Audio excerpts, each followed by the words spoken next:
And we are live. So we'll be right back with you, Howlers. We got a special guest today, and we'll be right back.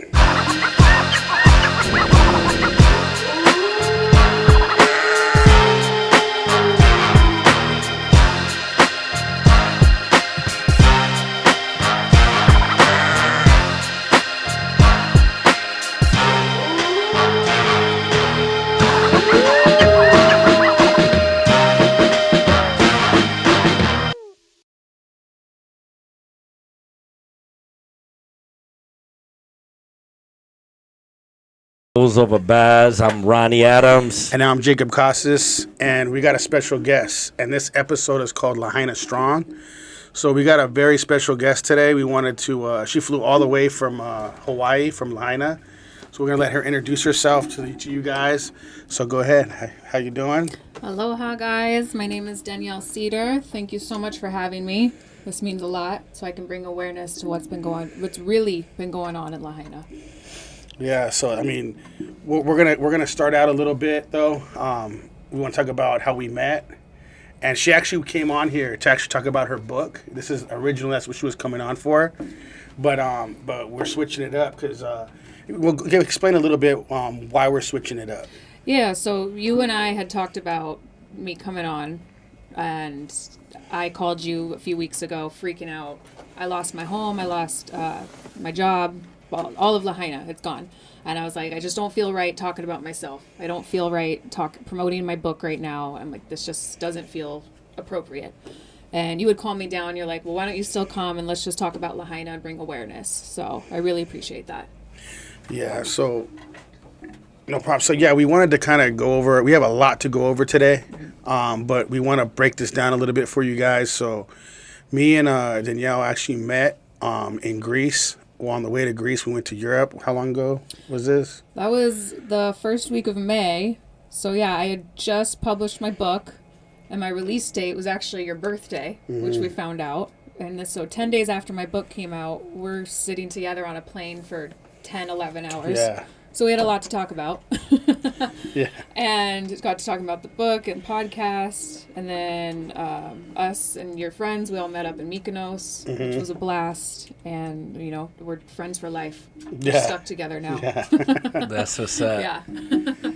Yeah, so I mean, it kind of was crazy how we met, and we've been keep linking up. And she's actually even runs into friends that we were out there in Greece. She ran into Frank at Disneyland, just randomly, Recently. dude. Yeah. Yeah. So I was out here in LA last month, and I was in the cantina, the bar in the Star Wars area of Disneyland, and I look across, and I'm like, is that Frank? Like, Wow. I know that dude. And this world just gets smaller and smaller. We always at the happiest place on earth, so It was so random. so it was a good thing. It was like a Thursday, and he's Yeah. there with his daughter, and I don't live in the state anymore, and it was so random.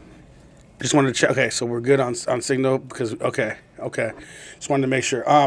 Yeah. So we actually came to talk about the book a little bit. We wanted just to kind of go over what this is about because she's gonna come back for us to actually go over her book. And for you guys that are out there, you know we do a lot of DNRs, the dating and relationships. She'd be the perfect person to have on one of the dating and relationships. She's not going to do this one. She's going to come on for another one when she comes back, and we'll go over the book. But just want to kind of give you an idea when I want to go do a quick rundown of what the book's about, and then we'll go to everything else. Absolutely. So I wrote Dear Thomas. It's my experience and my journey of what it's like to be in love with a drug addict. And so I wrote this book for all of the loved ones of addicts. So if you've ever been in love with an addict or an alcoholic, or you have a loved one in the family, whether that's a sibling, a parent, a child, I wrote this book for you. Also, anyone that's going through a toxic relationship, or if you're with a narcissist, this book is for you as well. I wrote this so you know that you're not alone, and I relate to you. So I definitely want to give a shout out to all those people. If you're looking for something and looking for someone relatable, I'm right here. So you can get my book anywhere online, on Amazon, online, Barnes & Noble's, Books A Million. We got paperbacks, hardbacks, and ebooks. You can download it on Kindle and iBooks right now and read it. And hit me up on Instagram. I would love to hear your thoughts and how you relate. So definitely want to just give a shout out to all of you that I relate to you and I feel for you. So, and we'll definitely dive deep into this book, but on another day for sure. Yeah. So we want to get into over here is we want to get on the devastation of Lahaina. So, if anything, we should probably. And that's Hawaii. If you guys don't follow, that's in Hawaii. The fire, everything that was going on. So, do you want to start out with the breakdown of what you were going through and the whole process first? Yeah, so today is the 4-week anniversary. So this was 4 Tuesdays ago. August 8th. 808 in the 808. I don't know if that's a coincidence or not. But, so the power went out at 4 in the morning. I remember waking up shortly after 4 a.m. because I noticed the air conditioning had turned off. And I was like, fuck, there's no power. There goes all that fresh fish in the refrigerator. My brother-in-law just giving me a whole thing of fucking Ono he just caught on the boat. I'm like, damn it, there goes that. And school was canceled because there was no power. So there was a lot of kids home alone because parents went to go work at the resorts. And all day I'm just sitting at home. I'm doing a puzzle in the living room. I'm praying to God my roof doesn't fly off. I'm watching the windows. I just got all my screens redone. And I remember for a second, I was like, God damn it, I really hope my screens don't blow away. Because it's like 80-mile-per-hour winds. And we can't open the fridge, can't open the freezer because the power's out. I only have trail mix in the pantry. So my roommate and I decided to go to Safeway. We're like, all right, let's get some, peanut butter and jelly supplies, basically. Anything that doesn't require cooking. Because in Hawaii, we all have electric stoves. There's no natural source of gas. So if some people might have propane. If you don't have propane, you're screwed. Everything's electric, so no one's cooking. So I'll go to Safeway, grab some stuff to make PB&J, chips and salsa. And when we're in, I was at Safeway, and meanwhile, also all day long, I'm watching solar panels fly off my neighbors' roofs, and trees are being uprooted. Like, it's nuts. It's fucking nuts.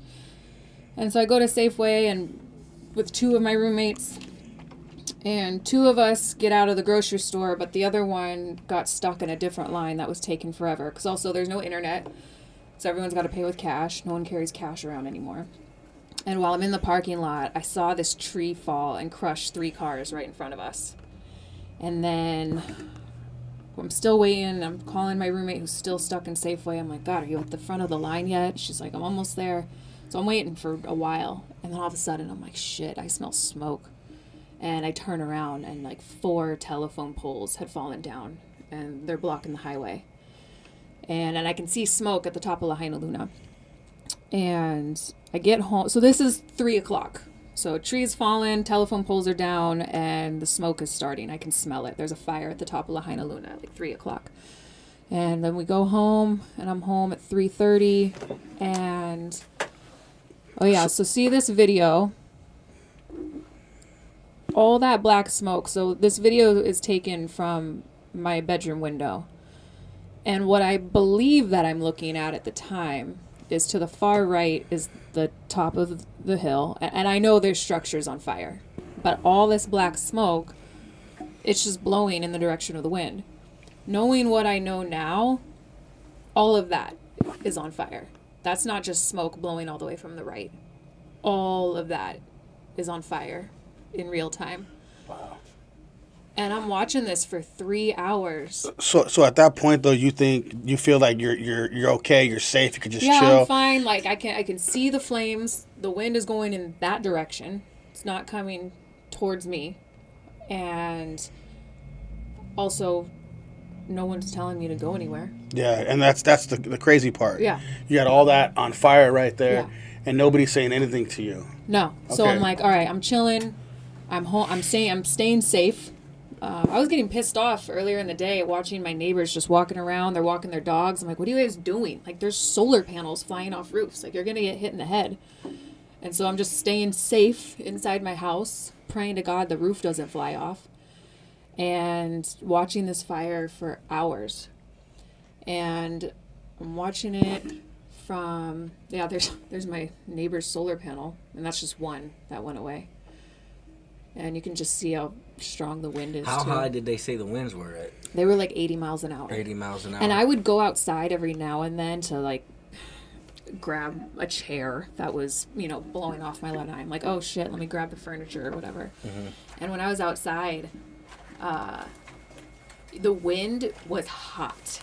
Like, it was creepy how hot it was, And, yeah, it's 80 miles an hour. So also, later people have asked, why weren't there, helicopters like dropping water on the flames? You can't fly a helicopter in 80 mile per hour winds. No, like not at all. It's out of control. Yeah, that's out of control. Yeah. So that right there is something different. So and when I saw the trees fall on those cars, I'm like, oh man, like that sucks. Like those people went in the store just to grab peanut butter and jellies, and they're gonna come out and see that they can't leave. Like, oh, that sucks. Like, yeah. But now I'm jumping ahead. Yeah. Because this is in my head right now. Insurance. Does insurance cover most of the properties that were there? It depends. So, and I'm not a homeowner, but my understanding is when you own a home, like you have to have homeowners insurance. Yes, definitely. However, But fire insurance is different, yes. though. Yes, that's what I'm But saying. however, once your home is paid off, you don't have to have homeowners insurance if you don't want it. Right. So there's a lot of homes in Lahaina that have been in families for generations and generations. And after it's paid off, they don't want to pay that $1,800, so it's very $2,000 possible a that year. there's a lot of people that don't don't have have homeowners it. insurance. Especially fire insurance. A lot of people don't have fire insurance. Yeah, a lot of people don't. Oh yeah, and insurance agencies always try to, fuck you in the ass somehow. Like, oh, you got hurricane insurance, but you don't have fire insurance, or you don't have flood insurance. Flood it's like insurance is insurance. Like, if and I'm sure something's most happened- people have flood insurance in Hawaii because of all that water that's right there. But maybe not fire. But maybe not fire. Yeah. So keep going through the story. So where are you at on it right here? So I'm watching the fire for hours, and I see the flames getting closer and closer down the hill. And I remember thinking for a second, I'm like, why aren't the firefighters in front of that flame? Like, I know there's some areas that's not in their control, but it's like, why aren't they at least in front of that line of fire? I'm not a firefighter, so I can't talk shit. I don't understand. Yeah, but we know there was a lot of controversy about what happened. So Later. yeah. So the thing is, we'll get into that. We want to get into your story, but were you wondering, obviously, why things ain't being done a certain way? Obviously, it has a lot of pull because there is people, even from out here. We were wondering the same thing. You're like, why is that happening? And then people resigned and all this stuff. People were there before the fire happened that doesn't go out there to watch everything go down. So, yeah, explain your story. I feel like you told me a lot of your story. I want people to hear your rundown of the story. Yeah. Because it's incredible. So I'm watching the flames come down the mountain, and I'm not thinking that my house is going to burn. I'm not even fearful that my house is going to be on fire. But I can tell for the wind, like, damn it, we're going to get some smoke over here pretty soon. Because I seen the flames getting closer and closer and closer. And we're going to get some smoke over here. My 9-month-old godson was downstairs. My downstairs tenant, she would babysit him a couple days a week, and I would have him certain days. So my godson was downstairs. And all I'm thinking about is I need to get him away from the smoke. That's it. And So if your godson wasn't there, would you have stayed, you think, and slept out? I really didn't have a reason to leave. No one's coming around telling us to leave. I'm safe inside my house. But I got to get my baby out of here. I don't want him being suffocated by the smoke. So it's like, you know what? It's time to get him home on the other side of the island. Yeah, other family there? My Hanai family. Yeah. So Hanai, and you guys all have Hanai families. Hanai's family is like your brother who's not your blood brother, but like that's been your best friend forever. And it's like, that's your brother without blood. That's what the name Hanai means. From my cousins. Yes, exactly. Yeah. So my Hanai family, they live on the other side of the island. And so, little baby boy right there. Yeah, man, it's crazy. I might tear up because it's like, I left when I did because of him. Like, he saved my life. And he has no idea.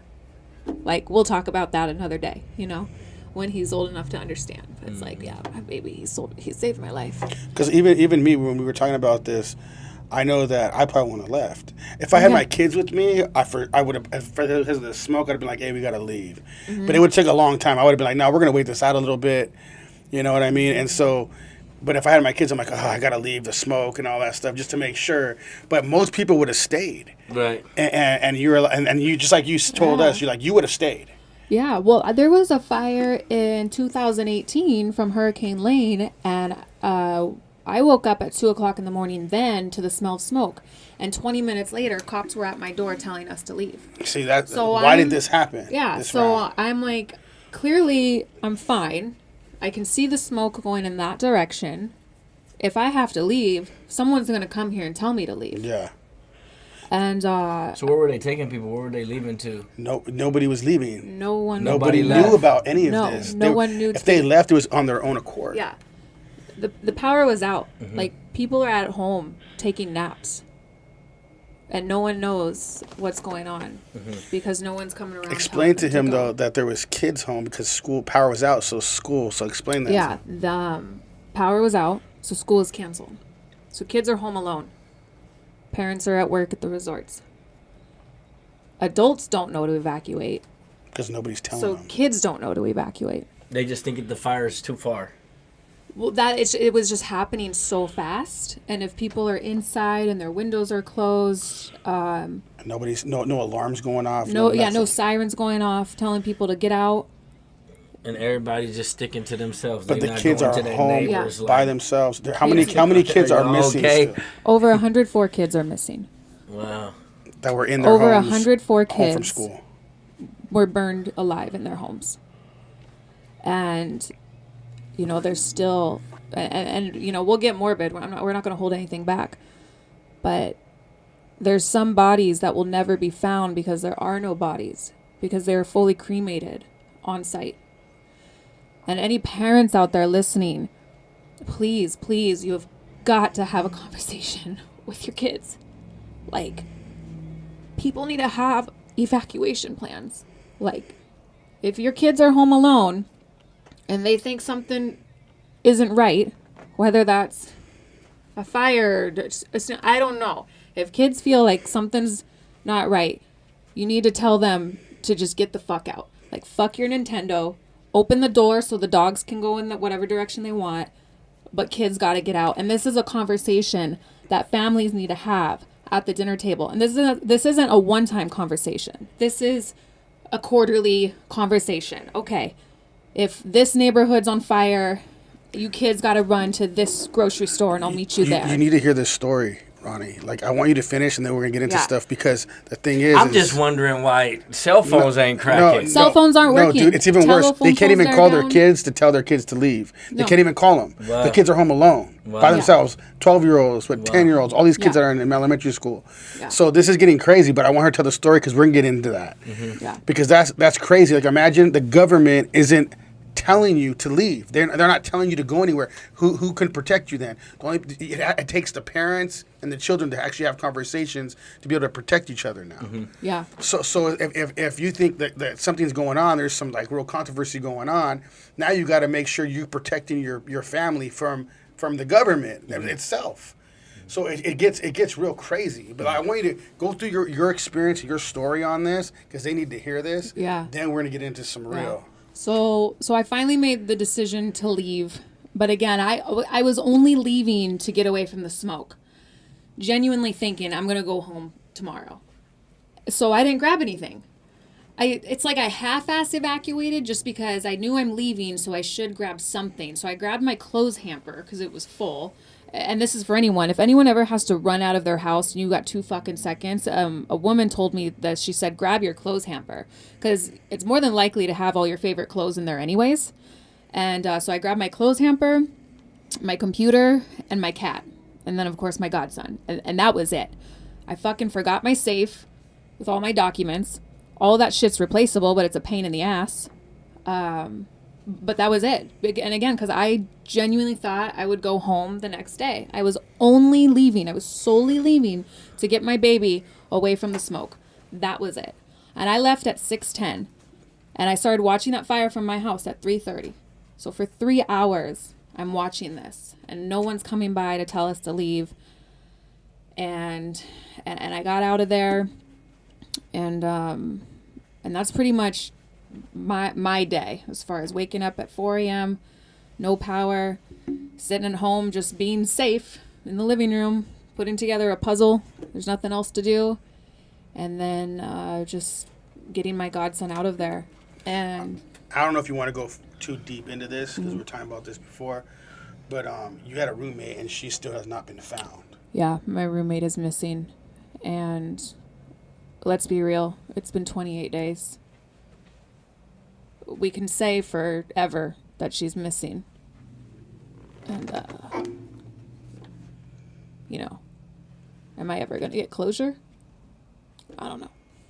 A lot of people. You know her location before she was missing? Because she wasn't at home with you, but She at was. work? She was. Oh, she just didn't leave. No, and you know, and this is hard for me because I don't want anyone to look at her in a certain way, but this is important. Ignorance can kill innocent people. And we all left, and she was throwing a fit because she left her phone behind. And so she got out of the car to walk back to get a phone. A phone that doesn't have cell reception. A phone that is 100% replaceable. And we've never seen or heard from her again. This is all over a cell phone. And that's also why, you know, how I brought up, like, when families have conversations with your kids, you know, fuck your Nintendo, fuck your cell phone. So she was with you. She was in the other car. I had my godson and my cat in one split car. of a second, she was gone. And all my roommates were in the other car. Mm-hmm. And I saw them pull over, and I didn't understand why they were pulling over. And I just kept going, you know. And then that's what I found out later, is what was going on. Talk about people in the water. Talk about, Yeah. you know, the families missing. Just talk. I want you to kind of go over that. The hotel. I mean, everything we were talking about. Kind of go over some things. So later, when I got to the other side of the island, I had cell reception on that side. So the whole west side has no service whatsoever. Cell phones don't exist. And so on the other side, I finally had service. And I remember, like, I don't know, maybe like 8 o'clock that night, I seen a news report about people jumping into Lahaina Harbor to, you know, for their lives. Because the fire, you know, it started at the top of the hill, Mauka. So Mauka means mountain, Makai means ocean. So when you're talking about, like, what side of the highway you live on, you're like, oh, I'm on the Mauka side, or I'm on the Makai side, I'm on mountain or ocean. So the fire starts Mauka.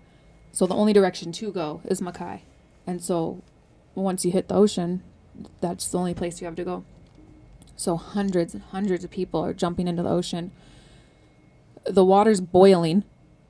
Boats are blowing up. People are breaking their ankles, jumping over the seawall and landing on the rocks. Children. My friends' kids are 18 and 13, and they were in the ocean from 5 p.m. to 2 a.m. And again, that timeline, they're in the ocean at 5 p.m. I didn't leave my house until 6:10. So while there's already people fighting for their life in the ocean, and I'm sitting in my living room doing a fucking puzzle. Because nobody's telling them anything to evacuate. Mm-hmm. And that's the protocol. Yeah. To tell them that. And do you want to explain a little bit of that? Yeah, I'll get there. But I want to shout out to my friend Aaron. He and I were roommates for 4 years, and he's the brother I never asked for. Love him to death. And he's a firefighter. And he wasn't scheduled to work that day. And he was down at the harbor working on a boat. And when he saw the fire at the top of the hill, he jumped off the boat, got on his dirt bike, and went straight to the fire station. But no one was there, so he jumped on the back of a truck with, like, the lifeguards or the Coast Guard or something. And there was nothing he could do about the fire, so he single-handedly was going around kicking in people's doors and helping people evacuate. And when he would kick in doors, people are just sitting in their house, sitting there, because they don't even know what's going on outside. And he's kicking people out and yelling at people. He's like, get the fuck out now or you are going to die. And he's throwing elderly women over his shoulder and getting them out. And so he was more useful doing that than trying to fight flames because it was out of control.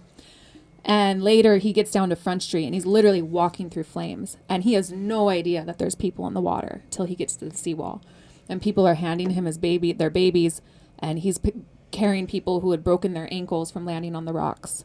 And it was apocalyptic. It's exactly what you imagine hell to look like. He sounds like a true hero. What's his name? His name is Aaron Griffith. Aaron Griffith. Shout out to Aaron Griffith. Yeah, shout out to Aaron. I love Shout you. out. That's a hero right there. I mean, he didn't even have time to go get his stuff. No, I mean, yeah, he was working on a boat and he got on his dirt bike and that was it. There was no going home to try to save anything. Like, all he has is the clothes on his back. That's all he has. And he just went and saved people. That's our hero right there. Yeah, that's all he could do. I mean, and he's, you know, it's not like he could get to my neighborhood and be like, hey, Danielle, get out of here. No, he's in the neighborhoods where they're catching flames in that moment, and he's kicking in those doors and saving those people. Dang. That's incredible. That's crazy. Yeah. I don't even... See, the thing is, when we were talking, I didn't even know what kind of stuff was going down like that. We weren't getting that information over No, here. a lot of information we wasn't getting. No, and then we're getting the aftermath of all the controversy. So, I mean, do you want to kind of go over, like, the drill that everybody knows that should have happened, that did not happen? So every month, the first business day of the month at 11:45, we have the sirens test. Sirens go off at 11:45 for like 30 seconds or something. And this is obviously for tsunamis. We live in the middle of the ocean. That's the first disaster you would think that would ever happen to us. Those sirens are meant for any disaster, any emergency. Those sirens are meant to tell people, like, hey, open your eyes and ears because something's happening. And the man, I shouldn't even call him a man, the poor excuse of a man who was in charge of setting that siren off, chose not to. And again, there's kids at home alone. There are adults at home taking a nap because it's their day off because the power's out. I was going to take a nap, but I didn't because it was fucking hot in my house because the AC wasn't working. And this guy has the audacity to say he does not regret not sounding off the siren. He says that siren is meant for tsunamis. So if he set off a tsunami siren, then he thinks all the people of Lahaina are going to be under the impression that a tsunami's coming and we're all going to run Mauka into flames. You have that little fucking faith in your people that you think you're going to send a siren off to save their lives and you think we're going to run into the fucking fire? Well, isn't that what happened anyways? They blocked off. Yeah. So listen to this. They blocked everything and off. then all the roads were fucking blocked. Like, telephone poles are down. Police are blocking roads. Like, on Front Street, because people are, coming down the hill. And then all that's left is Front Street. And then it's the ocean. So then they have to take Front Street to either go north or go south. And there is a division. If you live on the south side of Lahaina Luna, you're going to drive to the other side of the island. If you live on the north side of Lahaina Luna, you got to drive north. And that's it. Up to Kapalua, and you're on the west side. But Front Street was like gridlocked. And people are driving in both lanes because there's only one lane going northbound. So the opposite lane, people are trying to go in that lane also to just get out. And cops were blocking the roads. And I don't want to bash any police officer themselves, but what's fucked up is that they're following orders from their higher superior. Well, why is no one thinking outside the box? Like, oh, fuck my superior's orders. Like, clearly there's a fire and these people are trying to get out, so I'm going to let them drive this way. So roads are blocked. Families burned alive in their cars because they couldn't get out. Well, tell them too. I mean, only the people that were survived are the people that didn't follow the law. People, one of my friends, they got to a certain intersection where, anytime like a light is out, how there's always a police officer standing in the middle, like directing traffic this way and this way. And they're like, we're not fucking waiting. We just drove. Like, why are we waiting for this guy to tell us to go? So yeah, people that disobeyed the law that day are alive today. People that weren't going because the cops weren't letting them, or the people that were so far behind that didn't even know what was going on. They didn't know why it was gridlocked. Like, all of them died. If they didn't jump out of their car to jump into the water, they burned alive in their car.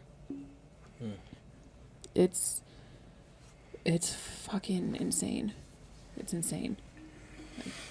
So let's get into that controversy a little bit more. So, I mean, what do you think happened personally? Like, I mean, Besides, I mean, it's like you're not stupid. Yeah. You know, We're traumatized, but we're not stupid. It's really hard to wrap your head around your government trying to murder you.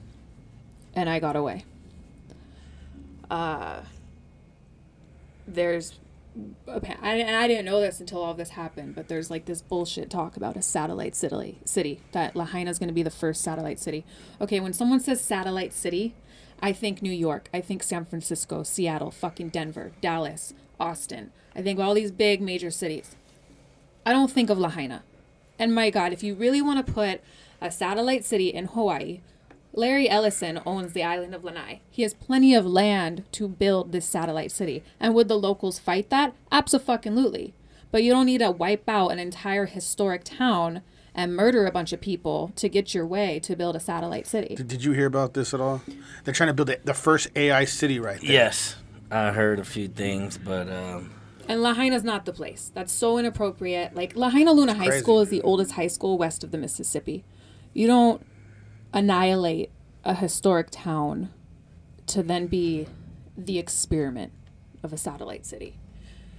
And talk about how people were calling all you guys to sell the land. 3 days after, like, we're in shock. We're grieving. We can't find our loved ones. And people are getting phone calls. Like, there's mainland contractors and developers just licking their chops, like, calling people, like, hey, can I buy your land? Like, fuck off. Fuck off. You have no idea what's going on over here. And it's like, were you in on this? It sounds like they did. That's the thing, the weird part of it. And talk about, I saw this too. There was a book that came out, but the book was written about the fire in Lahaina, but the book was written before the fire. Mm-hmm. How does that make any sense? Yeah, it was called something like Fires of Fury or something. And on the back description, it says that it talks about the events that happened between August 8th and August 11th, yet the published date was August 10th. Now, I've written a book. I've self-published a book. I know the process of writing a book and uploading a book. When you upload a book to Amazon, it doesn't upload in seconds like an Instagram profile picture. It actually takes weeks to upload. So either that book is a different book and someone just slapped a new cover on it, or a lot of things are weird. I mean, how does the people over there feel about the president coming and giving them $700? Oh, Sleepy Joe, he took his time getting out there, and he was there for an afternoon.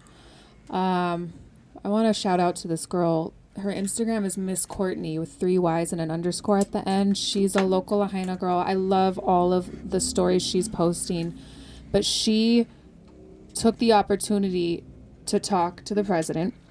Okay. And when she explained it, when they were all waiting in line, the CIA or Secret Service or whatever, they'll take your phone. They're like, hey, I'll take a photo of you with the president. And she's like, I don't want a fucking selfie. That's not what the fuck I'm here for. She said, in fact, I want a video. She wants receipts. And she told the president what she wanted. And she's like, look, we're just fucking human.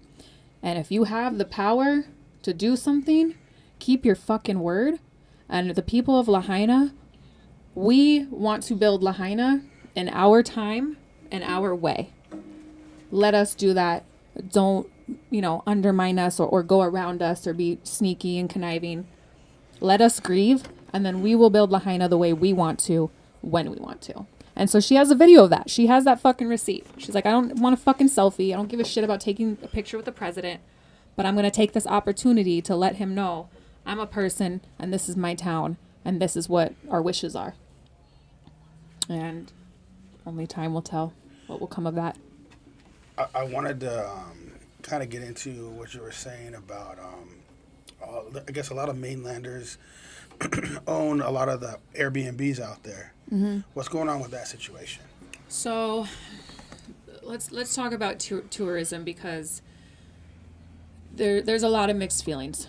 So initially, right away, it was like, don't fucking come to Maui. Leave us alone. We are not here to entertain you right now. We all lost our homes, our jobs. We cannot be serving you Mai Tais and pina coladas. Like, don't take our resources. displaced families need to live in the hotels. Don't come and eat our limited food that we already have in the grocery store. Like, it's just not appropriate right now. So that's the initial reaction.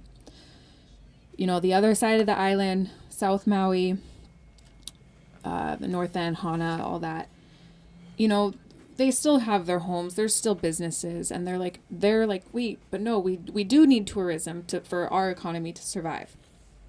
And so we all have mixed emotions about it.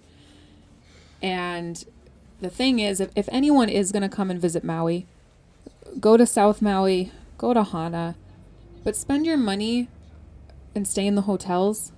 Don't rent Airbnbs. There's so many displaced families. There's over 5,000 people, residents staying at the Hyatt. The Hyatt Regency opened up their rooms, but that's ending very shortly. So 5,000 people need a place to live. So anyone that wants to come on vacation in Maui, go stay at the hotels, and then please spend your money, you know, at local restaurants and businesses so they can survive. But just be respectful, like, and don't even attempt to go to Lahaina to see the devastation and take a fucking selfie. Like, we're grieving and we're in shock, you know. Well, you said people are swimming in the waters. They're basically swimming in the graveyard. Oh yeah, fucking 48 hours after the fire, there were tourists snorkeling out in Lahaina. It's like, what are you doing? There's bodies still. Like, are you looking for a body? Like, we're not snorkeling. How many bodies are missing right now? There are still 385 people unaccounted for. So some are in the water and some just... They say they're done with the land search. But again, because there could be people that just were entirely cremated at the scene. Guaranteed, there are a lot of bodies still out at sea. There's something we didn't go over, the water.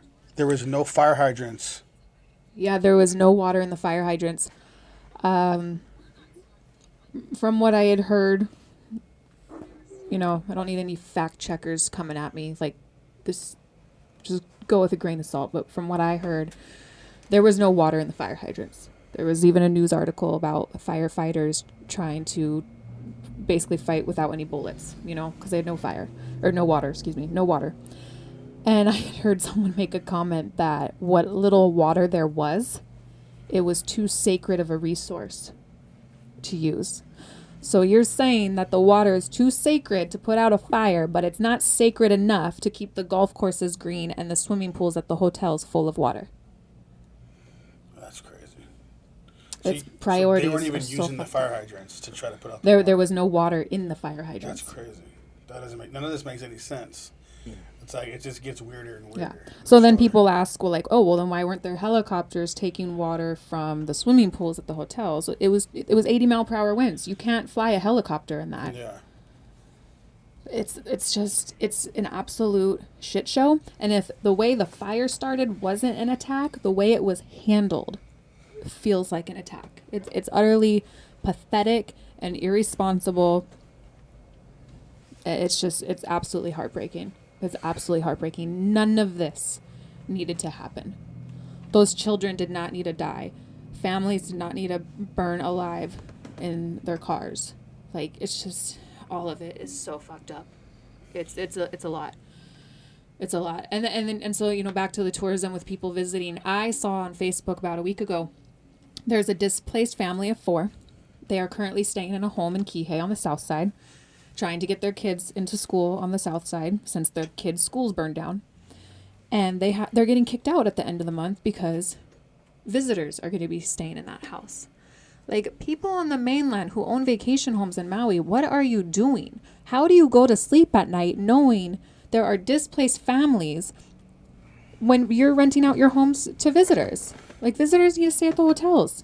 Airbnbs, like, everyone listening right now, I dare you. Go on Airbnb right now, put in October 1st to October 31st and see what's available. And you will see 2-bedroom houses and apartments and condos available for rent, $6,000 a month, $7,000 a month, $8,000 a month. Why aren't these owners renting these 2-bedroom condos to displaced families for $2,500 a month? No one's asking for a free place to stay because everyone knows that free comes with a dick up your ass. Like, you can still make an income with a family paying you $2,000, $3,000 a month, and you can go to sleep at night knowing that you're housing a displaced family. I don't get it. It's greedy motherfuckers who are just tone deaf to real life. Well, didn't they even put up the price anyways? I mean, there wasn't even that price before. Now they put up the price, right? So it's knows? crazy. So they raised the price on rent? Yes. Possibly. I wouldn't be Because fucking surprised. $6,000 a month, that's to rent? You even said 8,000 on some of them. Oh yeah, some of them were 8,000 for a 2-bedroom condo, $8,000 a month. Uh-huh. And what's If the I- normal price like for something like that? For a rental in Lahaina, a normal price.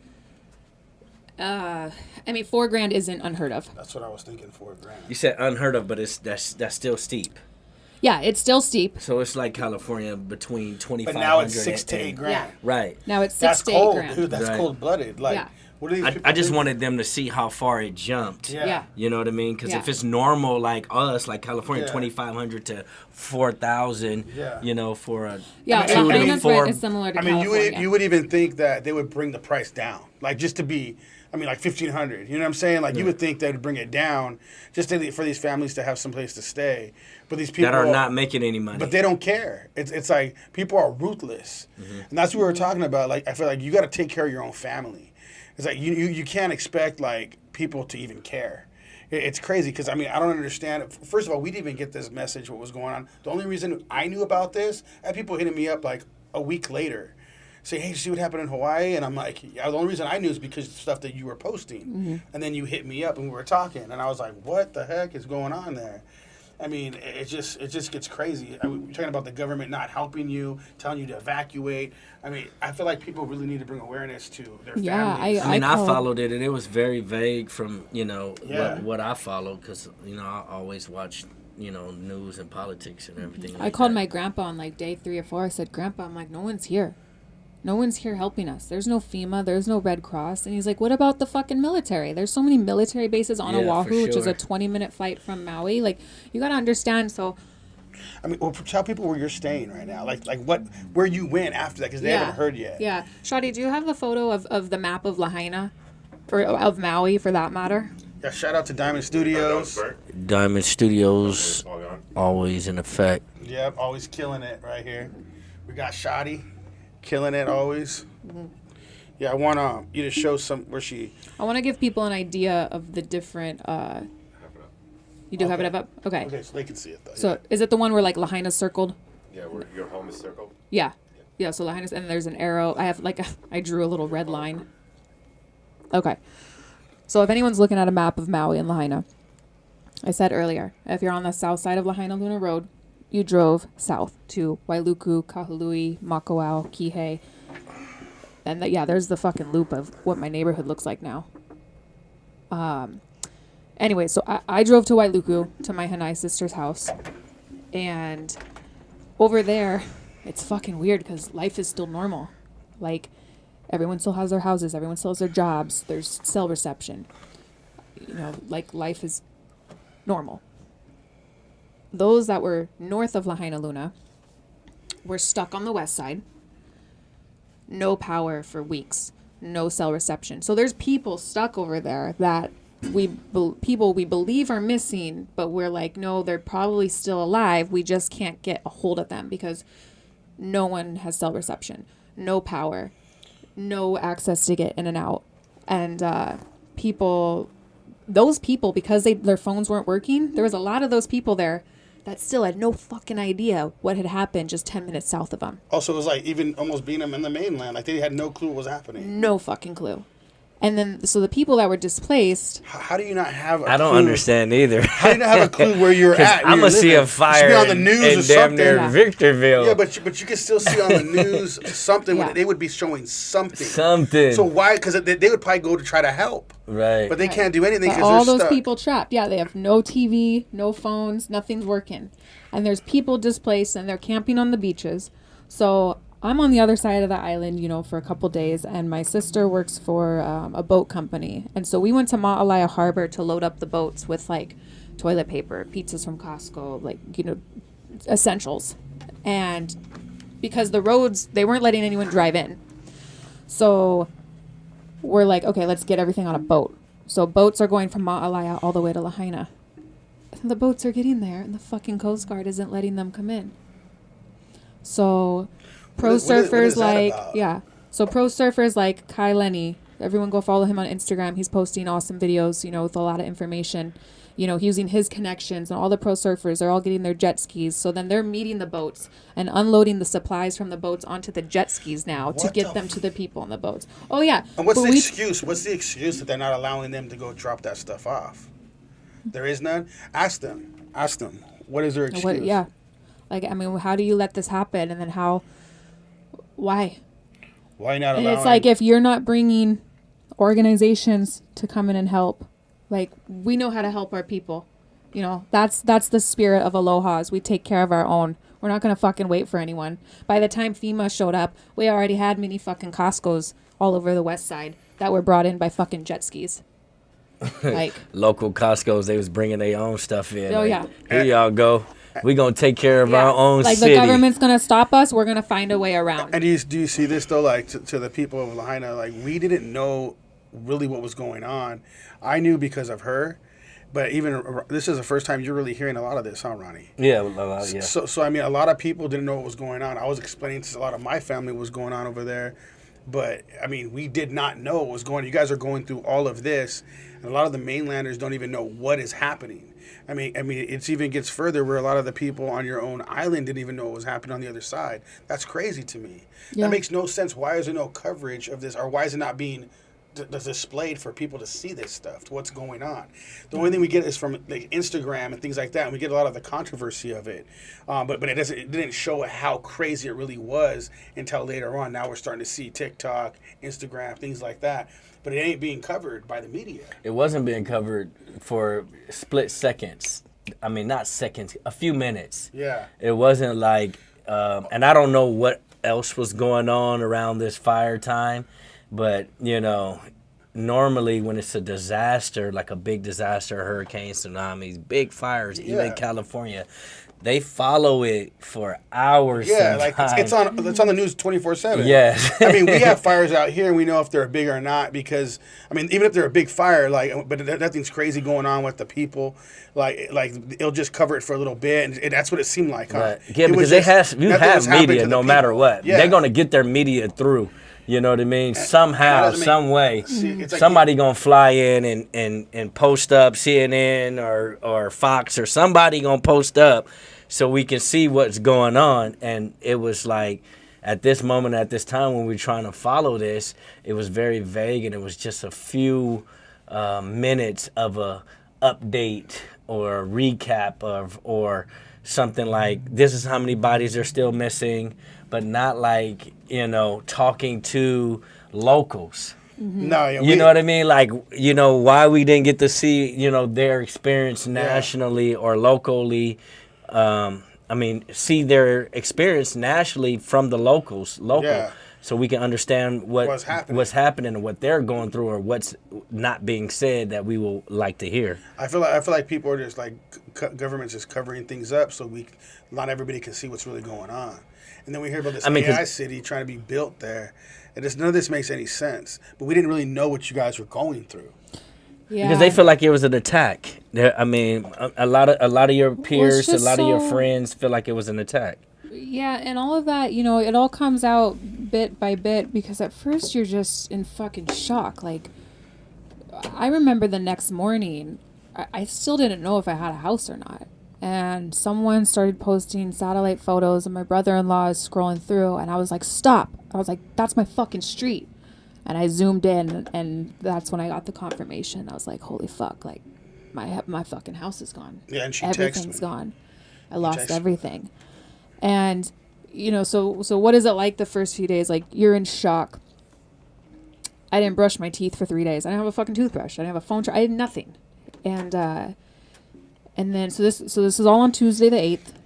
And it was Friday is when I started hearing the morbid stories of the children being alive or burned alive, in their homes. And that's really when the survivor's guilt slapped me in the face. Like, I immediately stopped feeling sorry for myself. I was so lucky, one, to have evacuated to the south side and not be trapped on the north end of Lahaina, but also, I'll talk about a few different survivor's guilts. There's people who didn't lose their homes. They feel guilty. I lost my home and my job, but I feel guilty in the sense that I wasn't running from flames. I wasn't jumping in the water. Everyone has their own right to their own survivor's guilt and their own trauma, and no one is, better or worse or more or less unfortunate. And there's another thing that's going on with all of us. Like, anytime something bad happens to someone, they always feel alone. It's really interesting being a part of this. It's so traumatic and it's so devastating, but I guarantee you there's not one person in Lahaina that feels alone. Like, we're all going through this together. And another part of the survivor's guilt is, taking a day to do something positive for yourself. Like, I had to fly to Haleiwa for a few days, just one, to get away, but to go work for a few days was a nice distraction. And I jumped in the ocean, and it felt so good, but I'm like, should I be doing this right now? And then I saw a girl who flew to the mainland to run a marathon, and she, said, she's like, I feel weird or inappropriate or guilty doing this. And I commented, I said, girl, we're all going through it, but like, no one's looking at you funny for doing something positive for yourself. Like, don't stop living.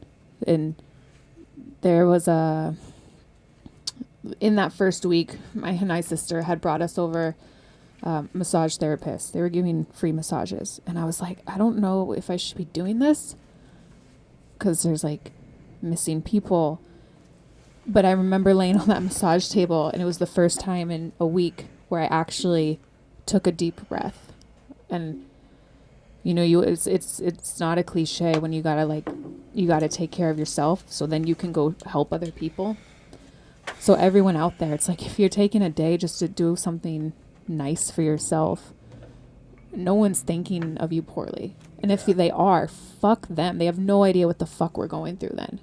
And they're fucking lucky that they don't know what we're going through. I wanted you to do a little shout out for the Lahaina Venmo. Yeah. That you were talking about. Can you spell it out to the people that don't know everything, so they can know where to anyone donate? listening, if you want to help, the best thing that you can do to help someone in this situation is just give them money directly. No one wants to be bombarded with too many clothes they don't need or too many things that aren't essential, and then they don't even have a place to put this stuff. So the best gift that you can give someone is money directly. So there is an Instagram. It's at Lahaina_Ohana_Venmo, and I'll spell that in a second. But on this Instagram, there are pictures of families and their Venmo QR codes. So you can read their stories and send as many families and people money as you want. But to send people money directly is the best thing that anyone can do to help anyone in this situation. So at Lahaina, LAHAINA _Ohana, OHANA _ Venmo. Why don't you go ahead and give them yours? Mine, I know you'll put it in the comments or somewhere in there. Mine is at Danielle Cedar. I am a... Oh, we have them up there. Yes, See, there's that Lahaina. So Perfect. if you want to donate, go ahead and go to there, and you can start donating to families. Yeah. And then you want to put yours up there. I've got mine at Danielle Cedar, but I want to let everyone know I'm more than blessed. I don't need another dollar. If you send me $1, it will not go wasted. I promise you that. When I have my shit situated, any money left over, I'm also sharing it with everyone. But yeah, please definitely check out Lahaina _Ohana _Venmo and just see the families and the faces and their stories, and all their QR codes are up there. That's the best thing that anyone can do to help people. So yeah, please go out there and donate. Yeah, that's crazy. I mean, the thing that's going on over there is just, none of it makes any sense to people. It's not. I mean, like I said, it's really fucking hard to wrap your head around, like the government trying to murder you, and I got away, and if it was an attack, if it walks like a duck and quacks like a duck, it's probably a fucking duck, and everyone can believe what they want to believe to protect themselves, and it's just. It's super fucked up. It's just fucking devastating. It's called a devastation for a reason. Well, we were talking about, like, I feel like you got no choice. Like nowadays, you can't trust anybody. You gotta have your own back with your kids and start having conversations with them and start letting them understand. Like, look, you get, if there's a disaster, they used to do this back in the days, anyways, when we were children. Like, have somewhere to go, and we'll meet you there if the phones are off. There's so many different things that For you can sure. do. Like, if the phones are off, you need to go. You need to go here. You need to be responsible for this. Take this. Go. Whatever you need to do. You got to get ready for stuff like this because, I mean, a lot of the stuff that we can see lately going on, it's like a lot of you can't trust the government. I mean, it just is what it is. I mean, everywhere you go, it's like you got to be able to trust who you're with, your family, whatever's going on, because there's a lot of things not being told to us, and when they don't cover certain stories, that's a major disaster. That doesn't make really any sense. I mean, even with you, Shada, did you hear about how bad that was out there? Just from my friends. Yeah, that's it. Nothing from media. So I mean, none of this makes any sense. So. Yeah. I want to say something too. Just there was a lot of ignorant, just fucking pricks on the mainland where the people make comments like, "Oh, we have fires in California all the time." Yeah, we know, and no one is dismissing that or saying this fire is or better or worse. But again, you gotta understand, you're on the mainland. You can physically walk to another state. You do not lack resources. We are a speck in the middle of the fucking ocean. We are limited. We are isolated. We only have each other on that rock. Well, what is this, a disaster competition? Like, Yeah. Nobody cares. Like when that people we had say fire that, here. people- Who says that? When yeah. you're a kid? Right. Like, Oh yeah, these people are started trolls. saying that, Especially when they were people talking about, like, losing the their debate life. tourism. Yeah, When you what talk are you about people talking losing about? their life, Yeah. ain't no competition. Oh yeah, people are like, "Oh, we have fires here all the time." Yeah, we know that. It's the Yeah, fucking what burning does that state ma- of what the does that country. matter? Like, shut your mouth. Yeah, Like, but when you make people no on sense. on Maui, like how we are saying, like, we need help, we need resources, it's because we are a 5-hour flight, minimum 5-hour flight.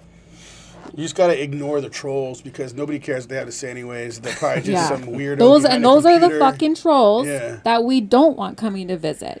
Yeah, no, they probably aren't. They have no money. They're probably sitting behind a computer. they can't do nothing. You know what Yeah, I'm saying? Like, if you're coming to visit, like I said, please stay in the hotels so people that work at hotels can have their jobs. Spend your money, at local businesses so they can survive. But I mean, show just be respect. fucking be respectful. Don't be an idiot. yeah, Be respectful. like it's our home. When like you come and visit, but at some point you leave and it's still our home. Like no one comes into your home and trashes it. I would expect no one allows that for people to come into their home and trash it. Like, don't trash our home. So we want people to come and see paradise and understand why we love living there and why people love visiting there, but just fucking respect. They don't swim in the ocean where people potentially died. That doesn't make any sense. Yeah, 48 hours after. Are you kidding me? They're literally snorkeling in the ocean where the people Right. perished. Like, what are they thinking? They have no common sense or common courtesy for anything. It's crazy. I mean, is there anything else you want to cover on this? I feel like you cover. I really feel like we covered everything, and just fucking pray for us. And you're staying where again? I'm sorry, did I miss that? so on this other side of the island, my Hanai sister just bought a house. Her and her husband have impeccable timing. There's several displaced households staying there, and so myself and my cat, we're living in the shed in the backyard, and I've made it comfortable. I got a 6-foot by 11-foot shed. I've got a bed and some drawers with some clothes in it and a litter box, and that's all I need. And I'm so blessed. That's home for you, so That's you're not my going home nowhere. right now.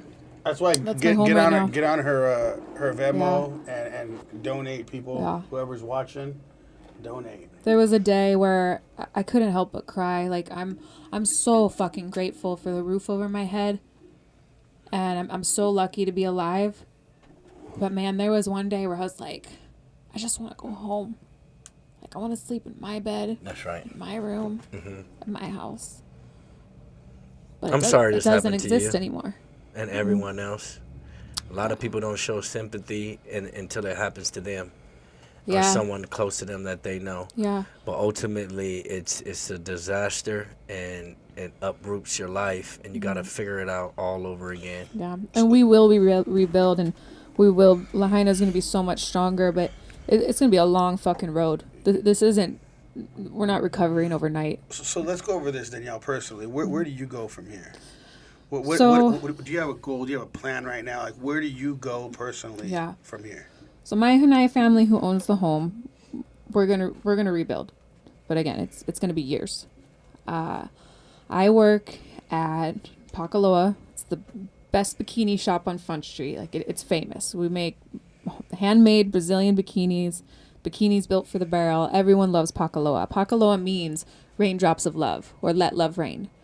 And so we lost our bikini shop and we lost the warehouse in Lahaina. So it's like, oh my God, our fucking business is gone.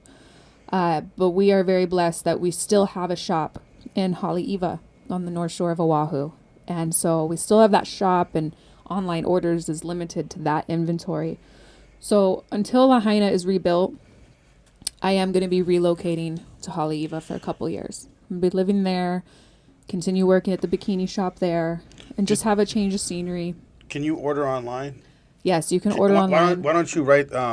Give them Yeah. put this up on the Pakaloa.com. We've got Spell- cuts and styles and sizes for all shapes and bodies. And spell it out first and then explain it out so we can Pakaloa. have it up on the screen. Pakaloha.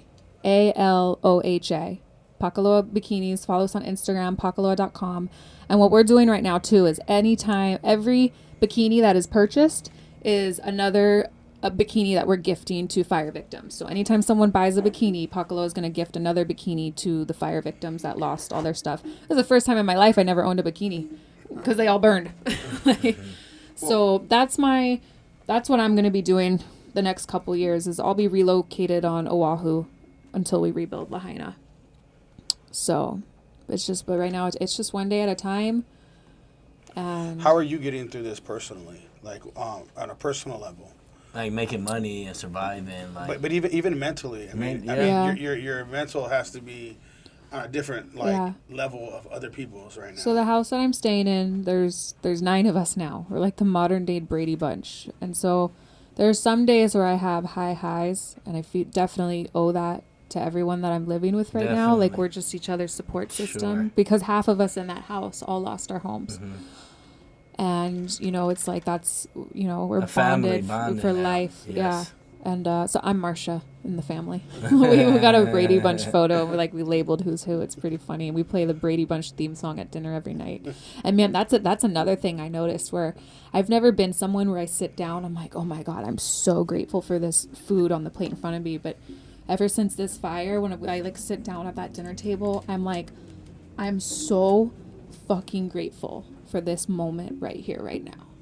And so that's helping being just with the family that I've created. And then there's lows and sorry love, that's misspelled. Oh, which one? Pakaloa, Pakaloha. It's all good.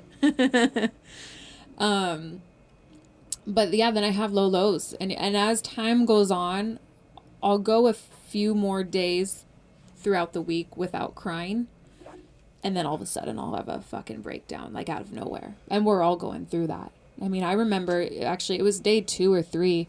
I was shopping for a mattress, and I was like, do I want a full or a queen? A full or a queen? And then I just started crying because I couldn't even believe I was even in that situation in the first place. I'm like, why am I shopping for a mattress? Oh, yeah, because mine fucking was on fire. I mean, there was even things probably you can never replace. Oh, yeah, there's, I would say 98% of the crap in my house is replaceable. But that other 2% will never get back. Never.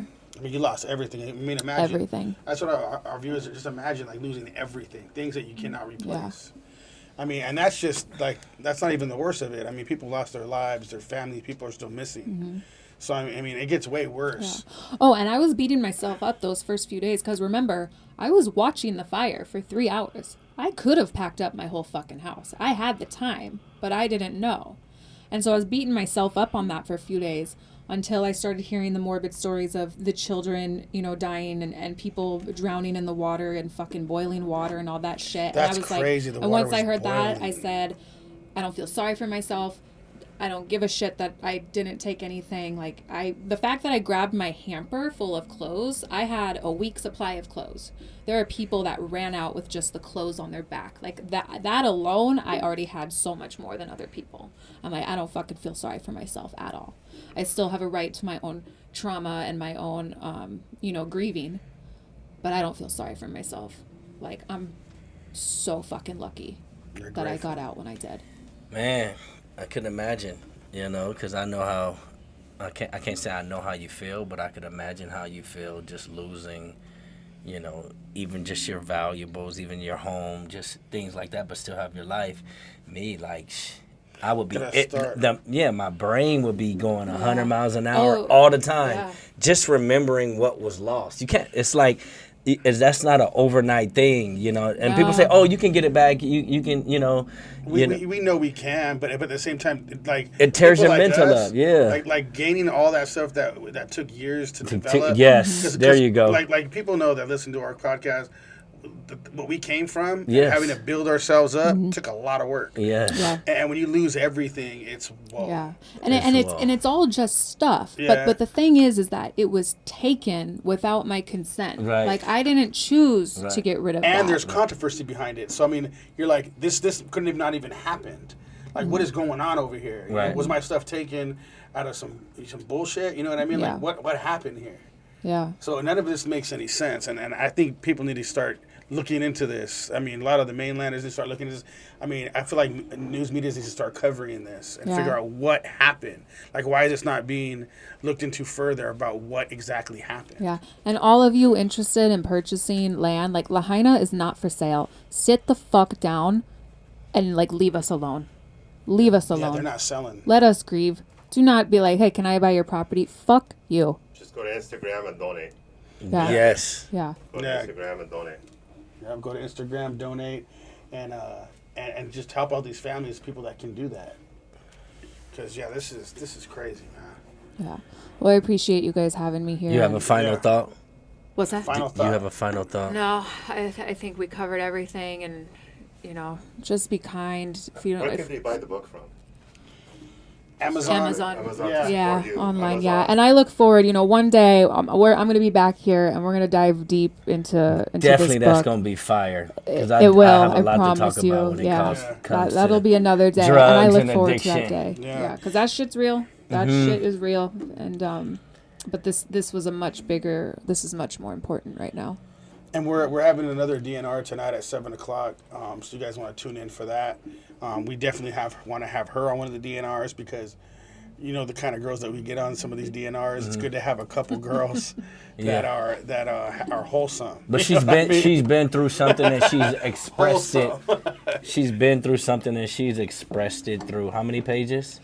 344. 344. You know what's funny is you got a lot to say. At one point this was 709 pages. Oh wow! I have a lot to say. Yeah, you got a lot to I have a lot to say. I'm not going anywhere. We going date